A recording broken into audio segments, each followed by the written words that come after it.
making too much noise. I'm going to sacrifice them to the old gods. Hello, it's host Eric here, talking with famous people. We're going to talk about conflicts within the ego.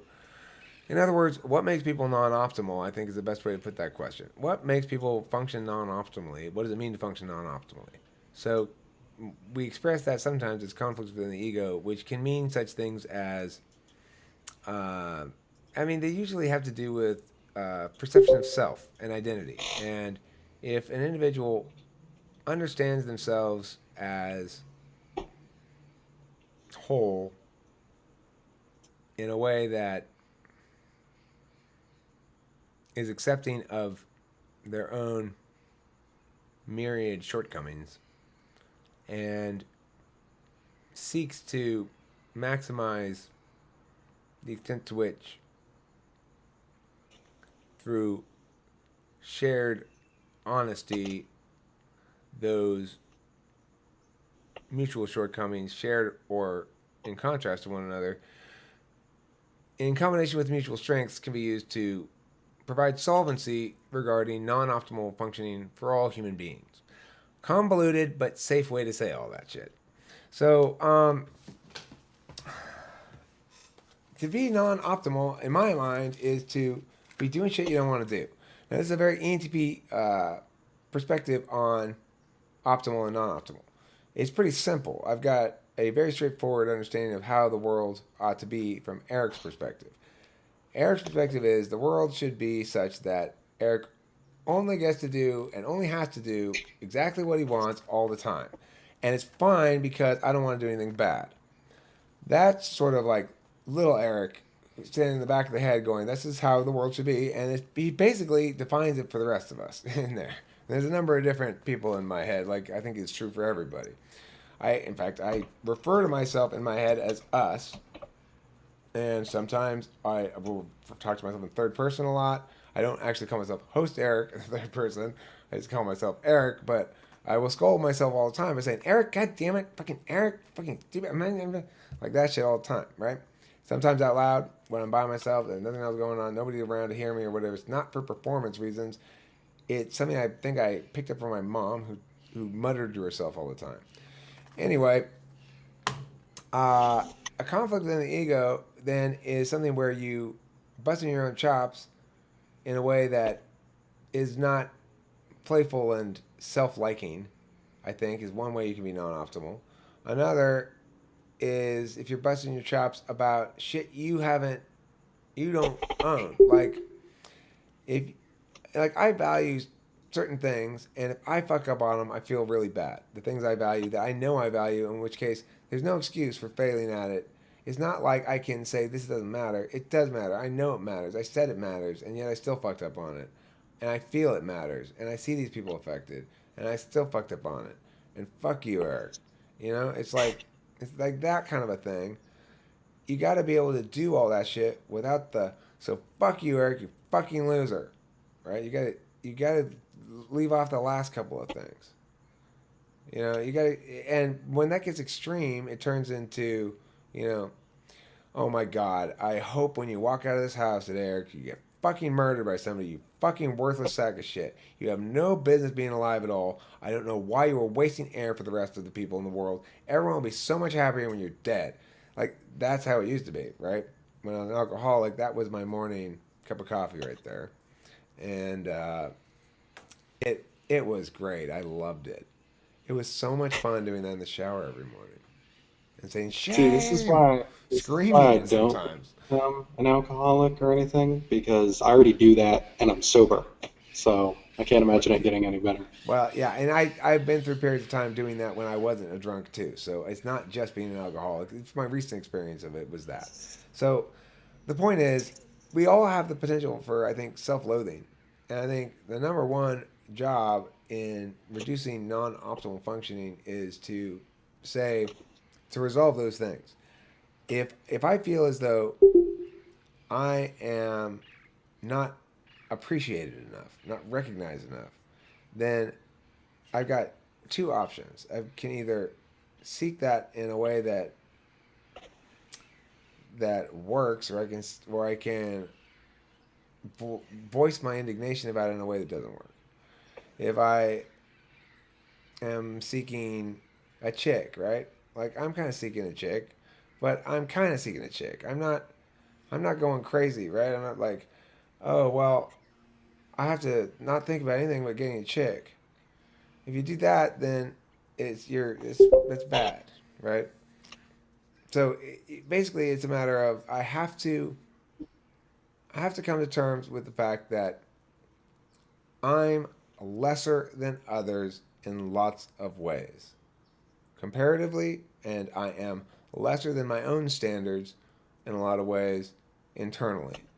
And that's okay. And some of those standards I have to change. Like, if they are my own standards, fine. And I fail to live up to them, okay, I'll feel a little shame about that, and it's good, and it's natural, and it's to be deserved.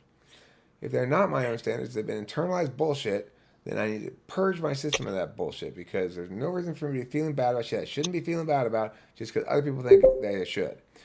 No reason why I should not eat McDonald's just because other people say it's unhealthy when it's obviously not.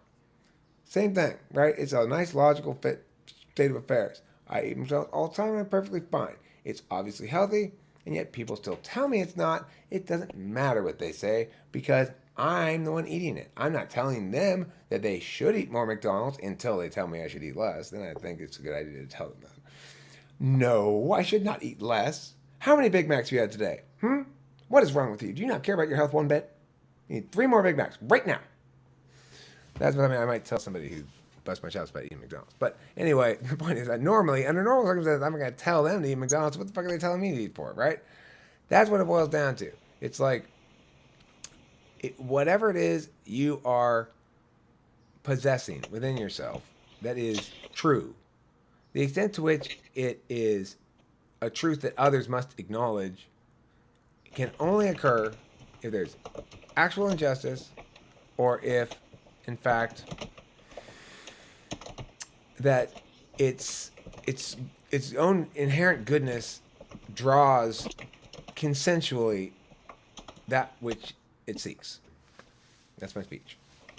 When speaking more to the ego, I guess in socionics terms, is what I was referring to more right at the get-go. I guess in my mind, it wouldn't be as much issues within, like actual conflicts occurring within the ego, but rather sort of your personality as a whole and your being as a whole, causing maybe the normal operations of things to happen sort of out of sync. And what I mean by that is like, I guess I was thinking about more conflicts in terms of we like to think of like personalities as like you have like this dominant function, Right. auxiliary, stuff Conflicting like that. functions. Yeah. Conflicting where you got Yeah. something else trying to bump up and take the lead because there's some essentially short circuit happening Like where NETI is not conflicting, NEFI is conflicting. And NITE is not conflicting, NITI, like INFJ, is conflicting. However, each conflicting, this is my theory, by the way. I say it as though it's just simple fact, but this is just my thinking on it. I actually thought about this in a while back. It's from one of the old papers. I don't know, and it's like so anyway. Some of them lead you to more balance. Like the more balanced conflicting types are INFJ and ESTJ. Where ESTJ you've got SITE instead of SI and TI. So ENTPs are balanced, but they're balanced in a way that it's misleading to call it that. It's because ENTPs, all the functions are the right functions for each other. They're the right set. It's like TE is not supposed to go with NE. They don't go together. Jonesing for a pastrami sandwich. I Ken, wonder, honey, Eric, if you will go and get me you one. what's that eyeball? you were talking about conflicts that would throw your four functions out of sync. I just want to make sure I understand what you're saying. So, like a rearrangement of your top four? Is that what you mean? Not an actual rearrangement. I'm not talking about the actual order of things being rearranged. I'm saying there's an order that they would prefer to operate in, but you're finding Yeah. that your sort of internal sort of problem solving or just the way you go about existence, it's like you're instead of reaching an obstacle and then learning to overcome it, instead you're backing down in one area and trying to over supplement in maybe a weaker area or something like that. And the reason why I was talking about ego conflict is, say if you have somebody who's like an INTJ, I was wondering if there would be a situation where most of their personality would be tied up in introverted intuition, but they consistently, maybe they'd be in a situation where the introverted intuition was perhaps somehow got devalued in a way, even though it is valued. I'm talking, this is more, I guess maybe it wouldn't apply in the I NTJ's think you're case. relating it too much to FE, host Ken. They're not going to necessarily apply that change that you're talking about to FE. That's the answer. Okay. But you bring up an interesting point, I think, in general, which is with NI, it does go with TE. And why does it go with TE? Because NI is a whole idea that's not going to change, and so you can set a set of steps to execute it. NE is going to produce ideas that are, well, here's the kind of the guts of it, but we'll figure out how it actually plays out as we do it. That's not conducive to making TE steps to, right? That's why TI goes with NE and TE goes with NI. INTJ is not conflicted in that regard. And to the extent that Maybe there are conflicts. they're I not was going to gonna, say, okay. to the extent that they exhibit internal conflict, it's because FE's in their seventh slot. They don't understand how to manage the perceptions of others. And the best strategy for doing so is for them to default to their FI and trust their internal feelings, like I think Megabro does, basically. Megabro, he is vulnerable. He is vulnerable in his lack of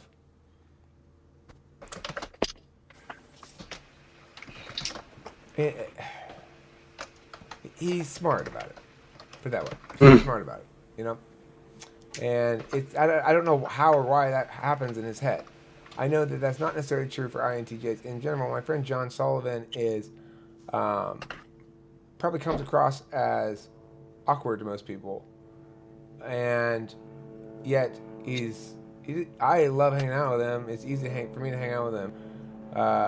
He talks about interesting things, and that's the thing that INTJs and ENTPs often will have in common, I think, is that we are both interested in similarly abstract and complicated shit. Give them trophies for having a pulse.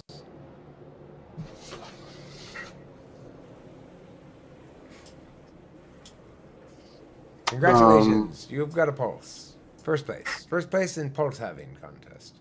All your opponents are dead. So, I don't know if that would really, I wonder what that sort of inner, I guess I'm directing it more now towards like an inner conflict with your self. I'm loosely using the self term, but I guess for them, like the NTJs, then I'm wondering where that would take place. Maybe conflictions with FI or something. I don't know what that would look like necessarily. I think it's FE driven. It's 7-slot FE driven, and to the extent that it's anything else, it's maybe like SI driven in the 8th, which is SI is going to be firing off sort of identity chunks and identity references that aren't very organized or thought out or directed because it's not conscious. And so as a consequence, it's going to mix in with their polar FE. They're going to be insistent upon referencing those pieces of existing knowledge in ways that aren't conducive to managing perceptions. And then FI, instead of guiding them towards the FE into things by saying, well, this isn't working, it probably just makes them feel bad. And then they don't have any other solution than the one I just worked through until they metacognate all this shit that I just said.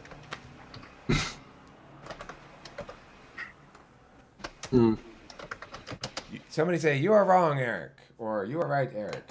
No? Or I'm just Hold on. Based INTJ is trying to speak. Go ahead, Megabro. Well, ego conflict, or this is what you're talking about? Yeah, I was trying to. I don't know where the hell I'm going with it. He's just I just brought it he's just up. making shit up, seeing what sticks against the wall. Yeah. But go with it, Mega Bro. What Well, you got for us? well, INTJs can have a lot of problems with the self-concept. For one thing, SI and FE would make a really strong self-concept, and we don't value either of those. For example, I have a extremely bad memory about my own life in a concrete sense. But if you ask me about how something works in general, I could probably answer.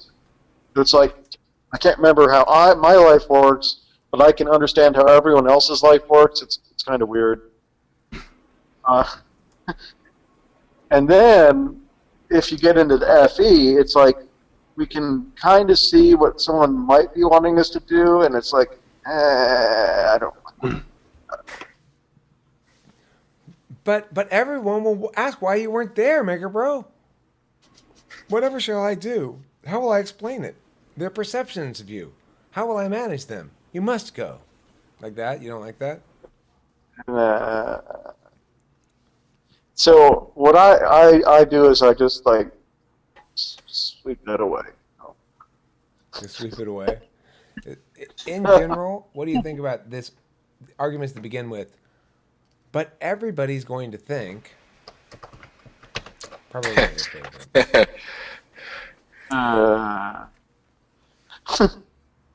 No. Right. Just no? No. No. Yeah, I didn't know if the way I was asking the questions was, sort of feeler biased or whatever. You did fine, Captain Neuroses. Now, Thanks. Ken, I do want to talk about you and your relationship between NI and FE and stuff, right? You, I think the greatest thing that happens to INFJ as far as growth that's attainable early on and stuff is connecting the fact that that NI can be chunked out. Like, you go, all right, if you must, first of all, I don't think you should, but I bet you do. But if you must view any given thing like a conversation or whatever in terms of binary, I did well, I was horrible. I bet you probably do that. But if you must do that, then at least chunk it out so you remember that each individual failure gets isolated and buried by everything around it. And so you go, okay, well, that doesn't infect me. It's just an isolated mishap. Now, the reality, of course, is you shouldn't view it like that at all. You should view everything as a success as best you can, and either a successful elimination of possible tests of concept, which is what we call failure, or you are happy because you succeeded, like that. Mm-hmm. But I bet you do it holistically, right? Yeah, I'd agree with holistically. The downside of that is if the holistic vision being had is not an optimistic one, then it operates less like working towards a pinnacle of something and more like sinking into a sinkhole, where it's like these concepts that you have where even if you have a given situation, there were failures and there were successes and they're all mixed together, but depending on where the focus is at, there can be a bias towards either the successes or the failures. And over time, I think, unless you're actively working against it mentally, then it becomes almost innate nature to be like, oh, well, I failed in this regard. Is there What's like that? a typhoid Mary of failures that causes you to tumble into a worry waterfall? Is there a typhoid Mary of failures that causes you to tumble into a worry waterfall? I'm trying to think of. I don't think it's any one given thing. I'm just trying to think of sort of not necessarily what causes it, but how the snowball effect kind of gets rolling. I had something in my mind and now I forgot it. I do agree. I do agree with what Mega Bro said earlier about not really having a concrete sense of himself, like in reference to the past. It's like I'll get that sometimes where it's like the narratives. I mean, I'm not saying he gets this specifically, but my flavor of it is that I have narratives in my head that if they're negative, and if I'm telling myself, oh, these people, they probably see me in this way, they probably don't like me, or things like that. The problem is, because I don't necessarily have the most concrete sense of what actually happened, that narrative can very quickly become what actually happened, even though it was totally in my head, which But is you not. know, Ken, Hmm. you remember the time you made the big plan and became a pole dancer and swore you were going to make millions of dollars? That you're not misremembering it. That really was a bad idea. Okay, It so really was don't a bad always idea. trust that Okay. NI. Okay, Uh-huh. because I Yeah, that, Listen I, to I, him. I, out of pity, I put a couple dollar bills down there, and I still have nightmares about it. Follow your dreams. Eric, uh, you know it's not nice to feed an eagle like that. That's just unkind. I was unkind. You, That was not an unkind joke. you That's a take that's a the coat funny and joke. cover the Host Ken girl up didn't and you actually tell her become a pole dancer. You you see, can do better. I can do You're a better. good girl. You're smart. Uh, Kenny, huh? okay, I'll keep that in mind. You coming to my defense, Zeke? Is that how this is going? Backing me Uh, up? more like you just shouldn't be on stage and there's other strippers more qualified. he's got a Well, point. yeah, I'd agree with you there. Yeah. Zeke's like, I'm not looking out for you. I'm looking out for the integrity of pole dancing. I'm trying to keep trying to keep the standards up. It's not Oh something no. it's not something you just luck into, Ken. It takes serious skills. I mean, those buttons are a challenge. So It really anyway, depends on what strip club you go to, because there's some really low end. You're like, you're a stripper. I Interesting. don't go to strip clubs, so I don't know. Anyway, the point is not about strip clubs, but about host Ken's neuroses and my diagnosis. I've begun playing psychiatrist apparently and telling people what's wrong with them. So yours is simple, Ken. Everyone Yours is plays easy to fix. It's psychiatrist with easy me. to It's the fix. total opposite of the INFJ thing. I go to Easy to everyone else and I get fix. therapy. That's how it Easy works. to fix though, INFJ.